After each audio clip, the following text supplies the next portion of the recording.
యెహోషువ గ్రంథము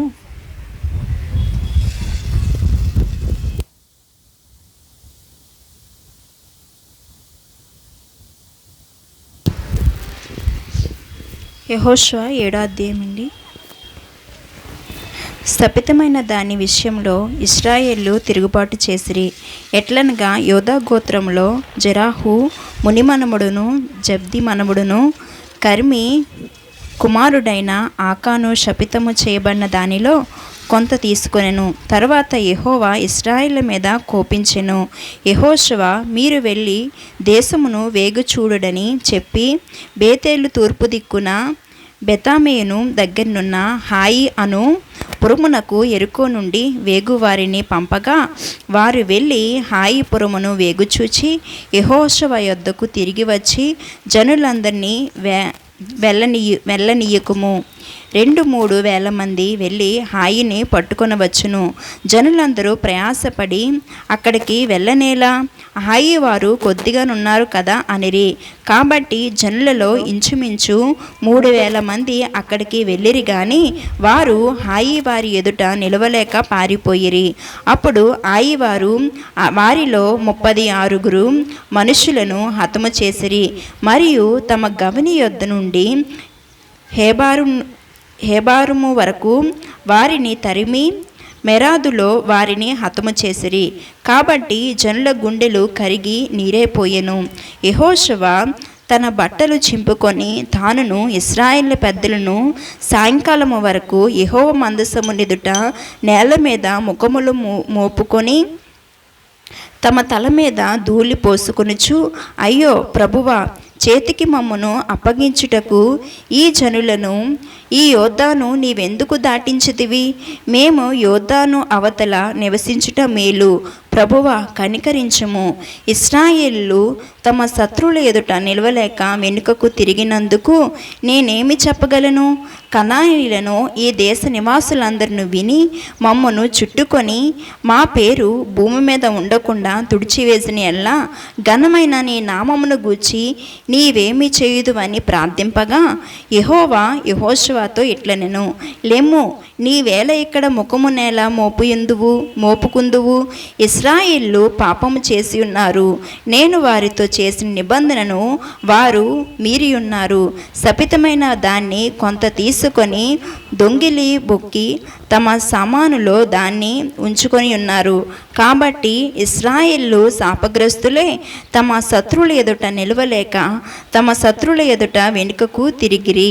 శాపగ్రస్తమైన వారు మీ మధ్య నుండకుండా మీరు వారిని నిర్మూలము చేసితేనే తప్ప నేను మీకు తోడై ఉండను. నీవు లేచి జనులను పరిశుద్ధపరిచి వారితో ఇలాగూ చెప్పుము, రేపటికి మిమ్మను మీరు పరిశుద్ధపరచుకొనిడి. ఇశ్రాయేలు దేవుడని యెహోవా సెలవిచ్చినదేమనగా, ఇశ్రాయేలులారా, మీ మధ్య శాపగ్రస్తమైన దొకటి కలదు.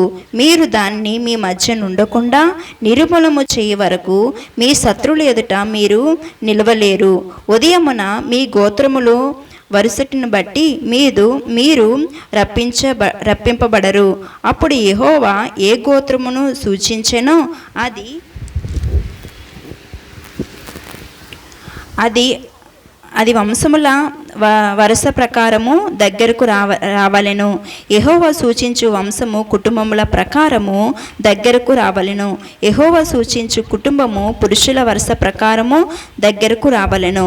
అప్పుడు శపితమైనది ఎవని యొద్ద దొరికెనో వానికి కలిగిన వానంతటిని అగ్ని చేత కాల్చివేయవలెను.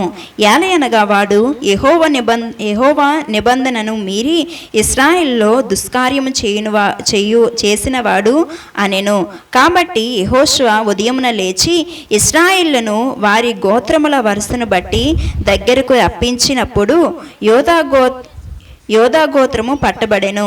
యోధా వంశమును దగ్గరకు రప్పించినప్పుడు జరాహీల వంశము పట్టబడెను. జరాహీల వంశము పురుషుల వరుసను దగ్గరకు రప్పించినప్పుడు జబ్ది పట్టబడెను. అప్పుడు అతని ఇంటి పురుషుల వరుసను దగ్గరకు రప్పించినప్పుడు యోధా గోత్రంలోను జెరాహు మునిమనవుడును జబ్ది మనముడును కర్మి కుమారుడైన ఆకాను పట్టబడెను.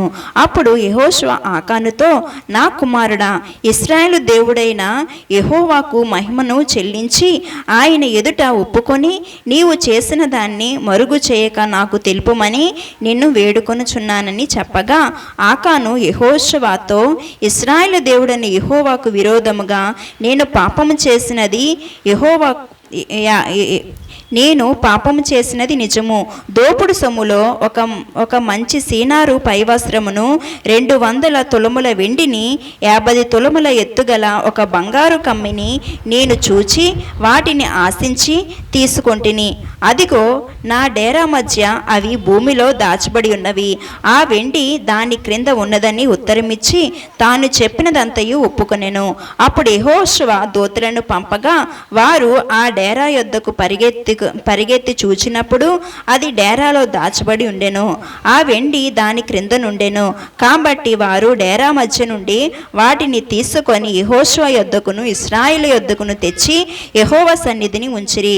తరువాత యెహోషువయు ఇశ్రాయేలందరూ జెరాహు కుమారుడైన ఆకానును ఆ వెండిని ఆ పై వస్త్రమును ఆ బంగారు కమ్మిని ఆకాను కుమారులను కుమార్తెలను ఎద్దులను గాడిదలను మందలను డేరాను వానికి కలిగిన సమస్తమును పట్టుకొని ఆకోరు లోయలోనికి తీసుకొని వచ్చిరి. అప్పుడు యెహోషువ, నీవేళ మమ్మును బాధపరిచితివి, నేడు యెహోవా నిన్ను బాధపరచుననగా ఇశ్రాయేలందరూ వానికి రాళ్లతో చావగొట్టిరి. వారిని రాళ్లతో కొట్టిన తర్వాత అగ్ని చేత కాల్చి వారి మీద రాళ్లను పెద్ద కుప్పగా చేసిరి. అది నేటి వరకు ఉన్నది. అప్పుడు యెహోవా కోపోద్రేకము విడిచిన వాడే మల్లుకొనెను. అందుచేతను నేటి వరకు ఆ చోటికి ఆకోరు లోయ అని పేరు. ఈ పరిశుద్ధ వాక్యం దేవుని మన వెనకల్లో దీవించును గాక. ఆమేన్. దేవుని స్తోత్రం. ప్రభునందు ప్రియమైన దేవుని సంగమా, మరి ఈరోజు క్లైమేట్ని బట్టి దేవునికి వందనాలు. నేను కారులో వస్తుండగా స్టేషన్ పరిసర ప్రాంతంలో బాగా వర్షం పడ్డది. ఇక్కడ కూడా ఉదయం పడ్డదని విన్నాను. ఇక్కడ పడ్డది ఉదయం. ఓకే, దేవుని స్తోత్రం. అయినప్పటికీ దేవుడికి మనకి ఉన్న నిబంధన, మనం ఆలయం పెట్టినంతసేపు కూడా ఏ రోజు కూడా మనం వర్షంతో అలా. కాబట్టి దేవునికి వందన. దేవుడు మన మధ్యలో ఉన్నాడు. దేవుని స్తోత్రం. హల్లెలూయా. కాబట్టి దేవునికి వందన. చిన్న ప్రార్థన చేద్దాం. ప్రేమ నమ్మకల మా పరమ తండ్రి, నీకు వందనాలు. ఇగో తండ్రి నాయన, అనేక దినాలు అనేక సంవత్సరాల చెప్పు దాటిపోతుంది. ఏనాడు కూడా ప్రభు మాకు వర్షం ఆటంకంగా సంఘం ఆపేసాము, లేకపోతే నడుస్తుంది వర్షంలో అన్న మాట రానిప్పుడుగా తండ్రి నాయన, సమస్తానికి కూడా ప్రభు మీరు ఆపి ప్రభు తండ్రి నన్ను నడిపిస్తుందేమో నీకు వందనాలు. మహత్కార్యాలు, అద్భుత కార్యాలు తండ్రి నాయన ఆనాడే కదా నేడు కూడా మా మధ్య జరిగిస్తుందేమో నీకు వందనాలు ప్రభు. నీకే మహిమ ఘనత ప్రభు తండ్రి నాయన. మాకు ఏమాత్రము లేసమైనను ప్రభు తండ్రి నాయన ఘనత లేదు తండ్రి నాయన. సమస్తం కూడా ప్రభు మీరు మా పట్ల చూపిస్తున్న ప్రతి విధానం బట్టి వందనాస్తులు స్తోత్రం చెల్లిస్తూ ఈ ఆరాధనంతలు మీరు ఉండి నడిపించి సహాయం దయచేయమని యేసేపు నామముతో వేడుకొని ప్రార్థన చేస్తున్నాం తండ్రి. ఆమేన్. హల్లెలూయా. హల్లెలూయా. కాబట్టి మన యొక్క చుట్టుపక్కల ప్రాంతాలు అంతా కూడా వర్షాలు పడుతున్నాయి. కేవలం మన సంఘం చుట్టే లేదు. దాన్ని బట్టి దేవునికి వందనాలు. హల్లెలూయా. అలాగనే వర్షం పడొద్దని నేను అంటలేదు, కానీ మన సంఘం అయిపోయినా మళ్ళీ వర్షము పడుతూ ఉంటుంది. దేవుని స్తోత్రం. హల్లెలూయా. ఎందుకంటే మరి నూతులు నిండాలా, మరి భూమిలోకి నీరు దిగాల, మరి తాగటానికి కూడా ఉండాలి. దేవుని స్తోత్రం. మరి మహేష్ గారి యొక్క నువ్వైతే ఇలాగ చేత తోడితే మాత్రం ప్రతి ఎండిపోయిందమ్మా. అమ్మా 4 సంవత్సరాలు అసలు నీరే లేదు. హల్లెలూయా. అదే ప్రభునందు ప్రియమైన దేవుని బిడ్డారా. కాబట్టి దేవుడు అన్ని విషయాల్లో దేవుడు సహాయం చేసి నడిపిస్తారు. ఈ దినం మరి ప్రత్యేకించి చెప్పాలంటే ఒకనొక ప్రాంతంలోనూ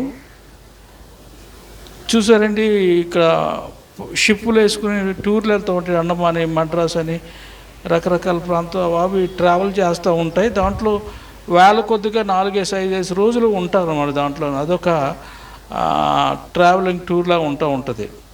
అలాగ ఒక ప్రాంతం నుంచి వేరే ప్రాంతంలోకి షిప్ వెళ్తున్నప్పుడు అక్కడ జరిగిన విషయం ఏంటంటే, మధ్యలోకి వచ్చేటప్పుడు మరి షిప్ రెండుగా చీలిపోయింది. చూడండి, మనకు టైటానిక్ విన్నాం కదండి, అలాగే ఇక్కడ ఇది కూడా ఒక చిన్న సైజు టైటానిక్ అనమాట. ఇరిగిపోయింది. ఇరిగిపోయేటప్పటికి మరి అందులో ఉన్న వాళ్ళందరూ మ్యాక్సిమం చనిపోయారు. అందులో ఒక అతను మాత్రం ఆ పడవలో ఉన్న చిన్న ఆధారం పట్టుకొని అలాగ ఒడ్డుకి రావడం జరిగింది. దేవుని స్తోత్రం, హల్లెలూయా. అది ఒక ద్వీపం లాంటిది అనమాట. ద్వీపం అంటే తెలుసుకోమో, చుట్టూ నీరు ఉంటుంది, మధ్యలో భూమి ఉంటుంది. దేవుని స్తోత్రం. అలాంటి ప్రాంతం వచ్చేటప్పుడు తనతో ఇంకెవ్వరూ లేదు, తను ఒక్కడే. అది కూడా చిన్న చెక్క మొక్క పట్టుకొని తను ఒడ్డుకు రావడం జరిగింది.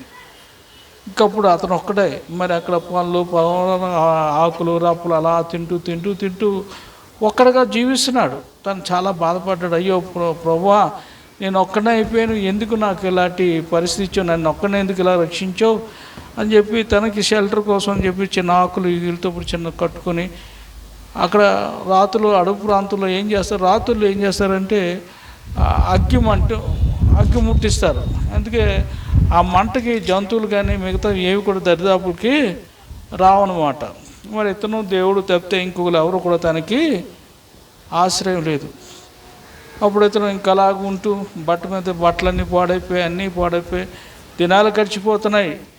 ఎందుకు ఇలా జరిగింది, నా ఒక్కరికి ఎందుకు ఇలా జరగాల అన్నట్టుగా బాధపడుతూ చిన్నగా కమ్ములు వేసుకున్న ప్రాంతంలో ఉంటూ బయట అతను మంట పెట్టుకున్నప్పుడు కొంత సమయం ఒళ్ళు అలసిపోయి నిద్రపోయాడు అదే ప్రాంతంలో. కాసేపటికి ఏమైందంటే తను ఏదైతే పాక వేసుకున్నాడో ఆ పాక కూడా కాలిపోయింది.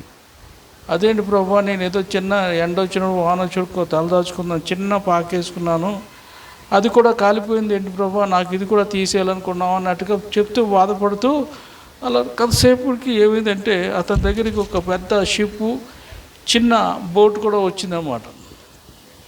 వచ్చేటప్పటికి అతను రక్షించి తను ఎక్కడ తీసుకెళ్ళారో ఆ పెద్ద బోట్లో తీసుకెళ్ళి తను రక్షించి సురక్షితమైన ప్రాంతానికి తీసుకెళ్తున్నారన్నమాట. అప్పుడు అతను అడిగాడు, అయ్యా, అనేక దినాల నుంచి చూస్తున్నాను, ఎవరు కూడా నన్ను సహాయం చేయలేదు, మీరు ఎలాగా నన్ను కనుగొన్నారు, నా దగ్గరికి వచ్చారంటే, అయ్యా నువ్వెవరో మాకు కనబడలేదు, మాకు కనబడిందల్లా అక్కడ ఒక పెద్ద మంట వచ్చి ఆ మంట ఇక్కడ ఏదో ఉందని సుమా అని చెప్పేసి మేము అక్కడికి రావడం జరిగింది అనుకొని ఆ మంట తీర వచ్చేటప్పుడు నువ్వు అక్కడ ఉన్నావు, నేను తీసుకెళ్ళాను.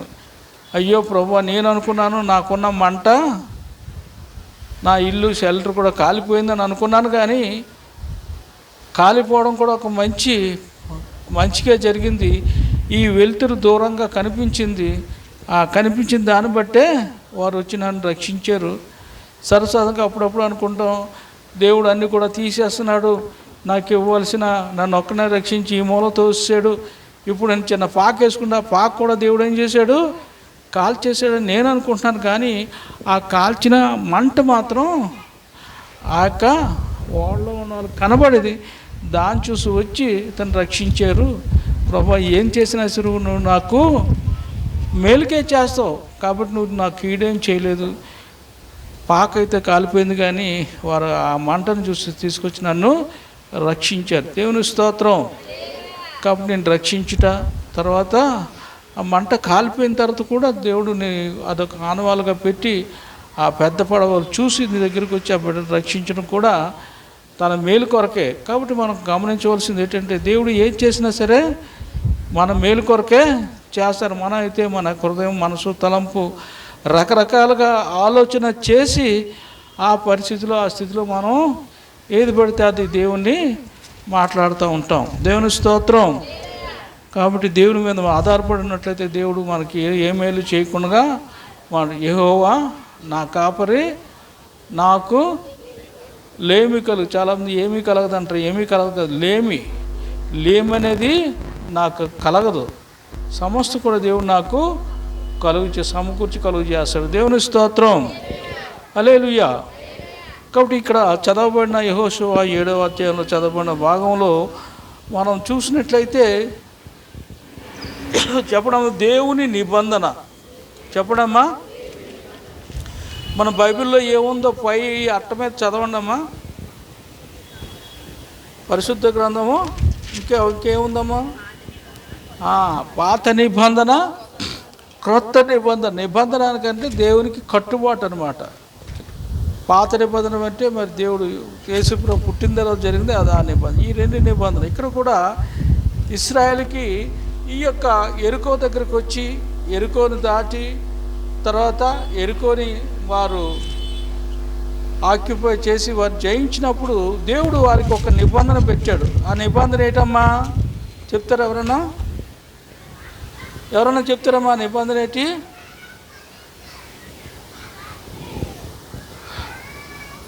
కేవలం మనం వెండ మాత్రమే కాదు కానీ కాస్త బుర్ర కూడా ఇక్కడ పెట్టి కొద్దిగా గమనిస్తూ ఉండండి. దేవుని స్తోత్రం. ఈ నిబంధన ఏంటంటే శపితమైనది ఏది కూడా మీరు ముట్టుకోకూడదు.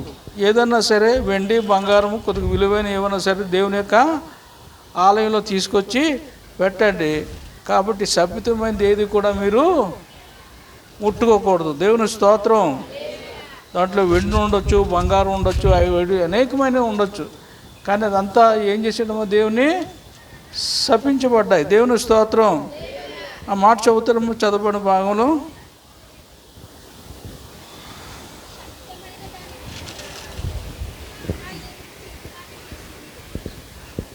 చదవడము చూడము. శపితమైన దాని విషయంలో ఇశ్రాయేలు తిరుగుబాటు చేసిరి. ఎట్లనగా యూదా గోత్రంలో జేరహు మునిమనుడును జబ్ది మనుమడును కుర్మి కుమారుడునైన ఆకాను చెప్పడం అతని పేరేం పేరు? ఆకాను శపితమైన దానిని ఏం చేసాడండి? తీసుకొని ఏం చేసాడండి? తీసుకొనెను గనుక యెహోవా ఇశ్రాయేలు మీద కోపించెను. కాబట్టి దేవుని యొక్క దేవునికిని దేవుని బిడ్డలకి ఉన్న నిబంధన ఏదంటే శపితమైనది ఏది కూడా ఏం చేయకూడదండి? తీసుకొనకూడదు. దేవుని స్తోత్రం.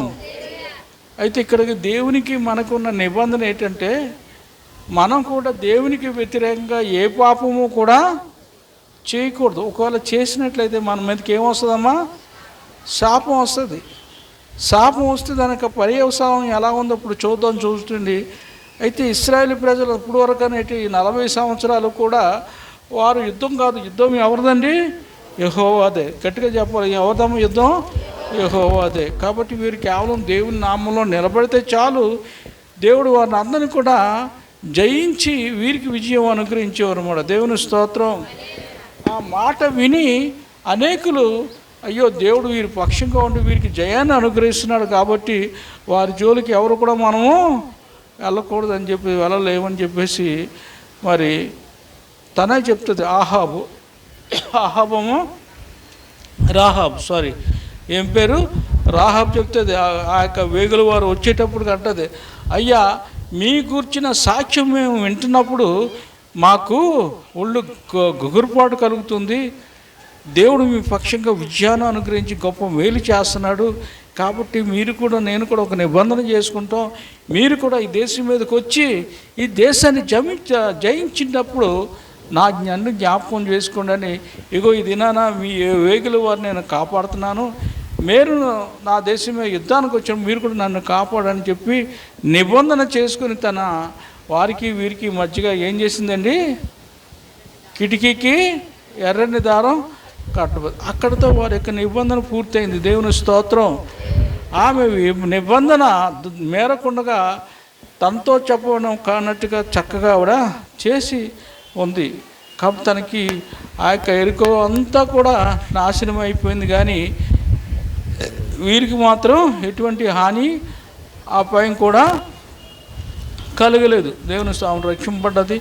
నేటికి కూడా ఇశ్రాయేల్ యొక్క వంశంలో 14 వంశాలు ఈ యొక్క రాహాబ్ కూడా ఒకర్తగా అంత గొప్పగా నిలబడదు. అయితే రాహాబు అయితే ఎలాగా నిబంధన పాటించి ఎలా జరిగింది.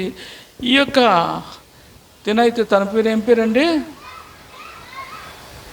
ఇప్పుడు చదివాం కమ్మా, ఏమో ఆకాను, చెప్పండి అమ్మ అందరూ కూడా. ఆకాను, ఈ యొక్క ఆకాను మరి ఎలా వచ్చాడు, ఎవరు మానవుడు ఏంటి అని కూడా చెప్పడం జరిగింది. ఈ ఆకాను ఏంటంటే తిన కూడా నేత్రాశ, శరీరాశ, జీవుడం అని ఉంటుంది. అలాగే ఏం చేశాడు, యుద్ధం చేస్తూ తను కొన్ని వస్తువులు దాచుకొని ఏం చేశాడంటే తీసుకెళ్ళి తన యొక్క గుడారంలో పెట్టి గొయ్యి దాంట్లో కప్పెట్టాడు అన్నమాట. ఎవరు చూడలేదు, ఏం తెలియదులే అని చెప్పి చక్కగా దాంట్లో ఒక బంగారం వెండి ఎంత ఉందో ఒకసారి చదవండి అమ్మా. అది బంగారం కడ్డీ కూడా ఎన్ని గ్రాములు ఉందో కూడా, ఒక మంచి సీనారు పై వస్త్రములను 200 తులాలు, ఎన్ని తులాలమ్మా, 200 తులాలు వెండిని, 50 తులముల ఎత్తుగల ఒక బంగారు కమ్మిని, అలాగా వస్త్రము, వెండి, బంగారం. యుద్ధం చేస్తూ ఇతను యుద్ధం చేయకుండా ఆ యుద్ధాన్ని ఎక్కడెక్కడ ఆపేసి ఏం చేశాడండి, దొంగతనం చేశాడు. దానికి ఎవరికి వ్యతిరేకంగా చేశాడు, దేవునికి వ్యతిరేకంగా.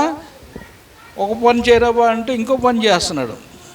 తను యుద్ధం చేయాలా, యుద్ధంలో ఆనందించాలా, దేవుని పక్షంగా నిలబడాలా. అలా చేయకుండా అమ్మో ఇక్కడితో అయిపోయింది, నేనే జయించాను కదా, నేనే సంపాదించాను కదా, ఇక్కడ ఎలా వదిలేతే ఏంటి, ఇదంతా ఇక్కడ ఉండిపోయిందే కదా. నేను వెండి, బంగారము, బట్టలు కూడా పట్టుకుని వెళ్ళి తీసుకెళ్ళి ఏం చేశాడండి, ఎక్కడ దాచిపెట్టి తన గుడారంలో దాచిపెట్టి ఎవరు కామ్గా వచ్చాడు.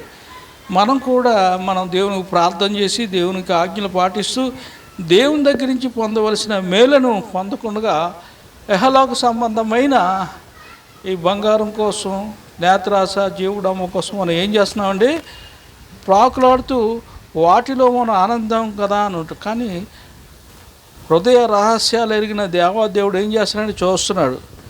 నువ్వు నిబంధన మీరుతున్నావా, నిబంధనను పాటిస్తున్నావా, దేవుని యొక్క మాటను పాటిస్తున్నావా లేదని దేవుడు అక్కడ చూస్తున్నట్టుగా ఉంది. కాబట్టి అక్కడ దేవుడు వెంటనే అది పెట్టుకొని ఏం చేశారంటే, వీరు ఎరుకు అయిపోయిన వెంటనే ప్రక్కన ఉన్న హాయి, ఆ ఊరి పేరు ఏంటేనమ్మా, హాయి.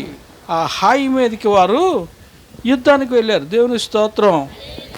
యుద్ధానికి వెళ్ళే ముందు వారు ఏంటంటే మరి వేగు చుక్కు చూసేవారు చాలా తక్కువ మంది ఉన్నారు. మనం అంతమంది వెళ్ళి వాళ్ళతో పాటు యుద్ధం చేయవలసిన అవసరం లేదు. కేవలం ఒక 3000 మంది వెళ్తే చాలు, అదంతా కూడా మనం జయించి మనం ఏం చేసాను వెనక్కి వచ్చేసి కదా అని అనుకున్నారు. కానీ వీళ్ళు ఏం చేశారు, తీరా వెళ్ళిన తర్వాత వారు చనిపోవడమే కాకుండా ఇంకా 36 మంది, 3600 మంది చనిపోయారు. అంతేకాకుండా వారు మిగతా వారిని కూడా వాళ్ళు తరిమి పుట్టారన్నమాట. అయితే ఇప్పుడు వరకు అపజయాన్ని ఎరగని ఇశ్రాయేలీలు వారు అక్కడ అపజయాన్ని పొంది వారు తిరిగి వెనక్కి పారిపోయారు అన్నమాట. ఎప్పుడు కూడా వాళ్ళు వెనుతిరగలేదు, ఎప్పుడు కూడా వారు ఓడిపోలేదు. కానీ ఇక్కడ ఓడిపోవటానికి కారణం పెట్టి ఆ యొక్క యెహోషువ మిగతా వాళ్ళందరూ కూడా దేవుని సన్నిధికి వచ్చి మరి బట్టలు చించుకొని బూడిదని నెత్తి మీద జల్లుకొని, ఎందుకు ప్రభువా మా పక్షంగా ఇలా జరిగిందని చెప్పి ప్రార్థన చేశారు. దేవుని స్తోత్రం. చూడండి అది ఎక్కడుందో ఒకసారి చూడడము. ప్రార్థన చేసేది అనే మాటను, యెహోషువ తన బట్టలు చింపుకొని తానును ఇశ్రాయేలు పెద్దలను సాయంకాలము వరకు యెహోవా మందసం ఎదుట నేల మీద ముఖములు మోపుకొని తమ తలల మీద ధూళి పోసుకొనుచు, అయ్యో ప్రభువా, యెహోవా మమ్మును నశింపజేయునట్లు అమోరీయుల చేతికి మమ్మను అప్పగించుటకు ఈ జనులను యోర్దానును మమ్మల్ని ఎందుకు ఈ యొక్క యోర్దానును దాటించితివి అని చెప్పేసి వారు అక్కడ మొక్కకుండా ప్రార్థన చేశారన్నమాట. అక్కడ ఏముందాం ప్రార్థన చేసిన మాట చదవడము.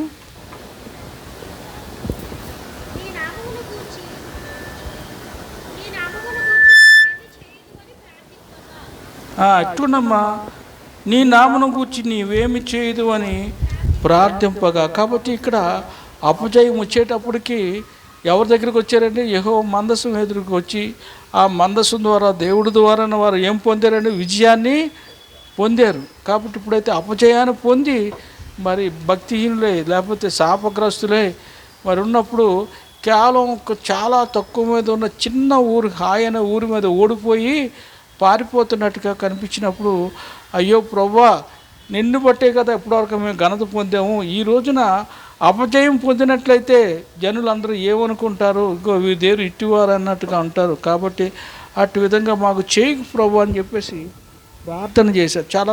చాలామంది తప్పు చేస్తూ ఉంటారు. ఆ తప్పు మీద ఇంకేముంటారండి? ఆ నిజం ఒప్పుకొనుకోకుండా తప్పు మీద తప్పు కొండంతగా అది అయిపోతూ ఉంటుంది. అప్పుడు ఏమవుతుందండి? మనకి శాపమే ప్రాప్తిస్తుంది కానీ ఆశీర్వాదం ఎక్కడ కూడా మనకి కనబడదు. కాబట్టి పాపం చేస్తే వెంటనే ఎక్కడికి రావాలండి? దేవుని మందసానికి వచ్చి దేవుని దగ్గర ఏం చేయాలండి?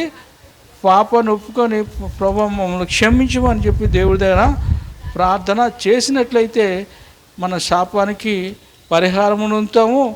మిగతాది మునుపుడు కంటే ఎక్కువగా దేవుని సన్నిధిలో మనం ఏం పొందుతామండి? విజయాన్ని పొందుతాం. దేవుని స్తోత్రం. నాకు బలం ఉంది, శక్తి ఉంది, అనేక రకాలైన మరి ఇన్ఫ్లుయెన్స్ ఉంది, పలుకుబడి ఉంది, డబ్బు ఉంది, అన్నీ కూడా వాటితో పొందుతాను అనుకుంటే ఎవరి వల్ల కూడా కేవలం అనేక వేల మందిని అనేక మంది జయించినప్పుడు కేవలం హాయన చిన్న పట్టణం మీద వారు ఓడిపోయి పారిపోయినట్టుగా ఉంటుంది. దేవుని స్తోత్రం. హల్లెలూయా. కాబట్టి దేవుడు అక్కడ చెప్తాడన్నమాట, మీరు ఎందుకు నేల మొక్క మీద ఉండి ప్రార్థన చేస్తున్నారు, నాకు మొక్క పెడుతున్నారు, మీరు దేవునికి వ్యతిరేకంగా ఏం చేశారండి? పాపం చేశారు. కాబట్టి ఆ పాప ప్రాయశ్చిత్తంగా పొందండి అన్నట్టుగా అక్కడ ఉన్నప్పుడు వారు ప్రార్థన చేసి ప్రార్థన చేయమని కూడా దేవుడు అక్కడ వారికి సెలవిచ్చాడు. అప్పుడు సెలవిచ్చినప్పుడు ఎవరు పాపం చేశారని చెప్పి దేవుడు వారిని అడిగినగా వారు పరీక్షించినప్పుడు ఎవరు పట్టబడారండి? ఆకాను. చెప్పడమ్మా, దేవుని సన్నిధి నుంచి ఎవరు కూడా తప్పించుకోలేరు, దూరంగా పారిపోలేరు. కాబట్టి దేవుని సన్నిధి మనం దేవుని సన్నిధిలోనే బ్రతుకుతున్నాం. పాపం చేసినప్పుడు కూడా ఎక్కడ రావాలండి? దేవుని సన్నిధికే వచ్చి ఆ పాపాన్ని ఒప్పుకోవాలి. కాబట్టి ఇక్కడ బైబిల్ యొక్క వాక్యం ఏం చెప్తుంటే, అందరూ పాపం చేసి దేవుడు అనుగ్రహించే మహిమను పొందలేకపోతున్నారు. దేవుని స్తోత్రం. కాబట్టి అది సత్యము. కాబట్టి దేవుని ఎదుటించి మనం ఎక్కడైతే పాపం చేసామో అక్కడే మొక్కము ప్రార్థన చేసి ప్రభువా నా మీద నుంచి శాపాన్ని తొలగించి ప్రభు అని చెప్పి ప్రార్థన చేసిన దేవుడు తొలగిస్తాడు. కాబట్టి అక్కడ వారు ఉన్నప్పుడు 12 తరాల్లో ఎవరు ఏంటి అని చెప్పేటప్పుడు ఆకాను అనే పేరు పట్టబడ్డది.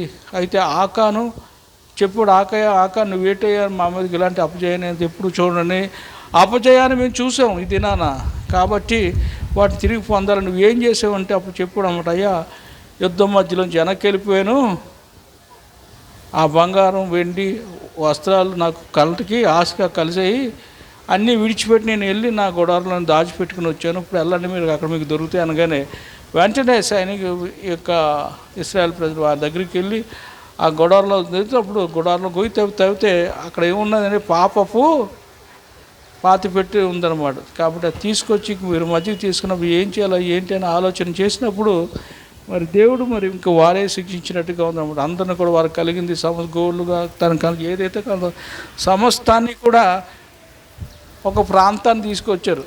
ఆ ప్రాంతం పేరు ఆకోరు. చెప్పడమా, ఆకోరు లోయ అంటారు. ఆ లోతులోకి తీసుకొచ్చినప్పుడు ఇశ్రాయేలు దేవుడి యొక్క కోపం పోయినంతగా తనకు కలిగిందంతా కూడా ఏం చేశారని రాళ్లతో కొట్టి చంపేశారు. దేవుని స్తోత్రం. హల్లెలూయా. కాబట్టి అక్కడ తనకు కలిగిందంతా శపితమైందంతా కూడా వాళ్ళలోంచి తీసివేయబడ్డది. దేవుని స్తోత్రం. మనం కూడా మన బ్రతుకులో మన జీవితంలో కూడా ఏం చేయాలండి? ఏదైనా శపితమైంది ఉన్నట్లయితే దేవుని సన్నిధికి వచ్చి ఆ శపితమైన దాని కొరకు దేవుని సన్నిధిలో తీసివేసే వరకు కూడా మనం మోకాలు విడవకూడదు. దేవుని సన్నిధి నుంచి ఆ దుఃఖాన్ని శపితమైన మన బ్రతుకులో ఉండకూడదు. తీసివేయబడితేనే కానీ మనకేం రాదమ్మా, ఆశీర్వాదం రాదు. దేవుని స్తోత్రం. ఇది సత్యం. అయితే అక్కడ వాళ్ళందరూ కూడా చనిపోయిన తర్వాత అందరూ రాయలేసేవాడు అదొక పెద్ద కుప్పగా మారింది. ఎలా ఉందంటే ఒక కుప్ప అయింది. కాబట్టి ఇప్పుడు వరకు కూడా ఆకోరు లోయ ఆ ప్రాంతంకి వెళ్ళేటప్పుడు ఆ కుప్ప చూసేటప్పటికి అందరూ చెప్తారు, అయ్యా మన పితరులు దేవుని ఎదుట పాపం చేశారు కాబట్టి చేసిన అతని పేరు ఏం పేరండి? ఆకాను. చెప్పాలా? ఆకాను కలిగిన సమస్తం వారి రక్త సంబంధం అందరినీ కూడా నాశనం చేసి అక్కడ కుప్పగా, రాళ్ళ కుప్పగా మారింది. మరి యోర్దాను దాటినప్పుడు కూడా కుప్ప వేశారు. అది దేనికమ్మా సాక్ష్యం? దేవుడు ఆరిన నెలలో దేవుడు నడిపించాడు కాబట్టి ఇక్కడ కుప్ప వేశారు. అలాగే ఇశ్రాయేలు ప్రజలు కూడా ఆ ఎర్ర సముద్రాన్ని దాటినప్పుడు కూడా అక్కడ కుప్ప వేశారు. ప్రతి రాయి కుప్ప కూడా అదొక చక్కని సాక్ష్యం చెప్తే ఆకానికేసిన రాయి కుప్ప మాత్రం శపితమైన దాని గురించి శిక్ష కనబడుతుంది. దేవుని స్తోత్రం. కాబట్టి అక్కడి నుంచి ఆ యొక్క శాపం వారి నుంచి, ఇశ్రాయేలు నుంచి తీసివేయబడ్డది. అక్కడి నుంచి దేవుడు వారి పక్షంగా ఉండి అనేకమైన విజయాలు, జయాలు దేవుడు వారికి అనుగ్రహించినట్టుగా మనం చూస్తున్నాం. దేవుని స్తోత్రం. కాబట్టి ఇది నన్ను అందరూ కూర్చుని ఒకసారి ఆలోచన చేద్దాం. నేను కూడా ఆకాను వలె ఆశీర్వాదానికి బదులు నేను శాపాన్ని మూట కొట్టుకుని ఉన్నానేమో. ఆ మూట నాకు కూడానే ఉంటుంది కానీ దానికి ప్రాయశ్చిత్తం అనేది ఏది కూడా లేదు. అందుకనే నా బ్రతుకు, నా కుటుంబం, నా జీవితంలో ఆశీర్వాదం అనేది లేదు. ప్రభువా నన్ను క్షమించు అని చెప్పేసి మనం దేవుని సన్నిధిలో ప్రార్థన చేసినట్లయితే తప్పనిసరిగా దేవుడు ఏం చేస్తాడండి? ఆ పాపాన్ని, శాపాన్ని తీసేసి ఆశీర్వాదాన్ని తదుపరి మీ పక్షంగా దేవుడు ఉండి మీకు దేవుడు ఏం చేస్తాడండి? ఆశీర్వాదాన్ని కలుగు చేస్తాడు. దేవుని స్తోత్రం. అందరూ కూడా కొన్ని నిమిషాలు ప్రత్యేకించి ప్రార్థన మనం చేద్దాము.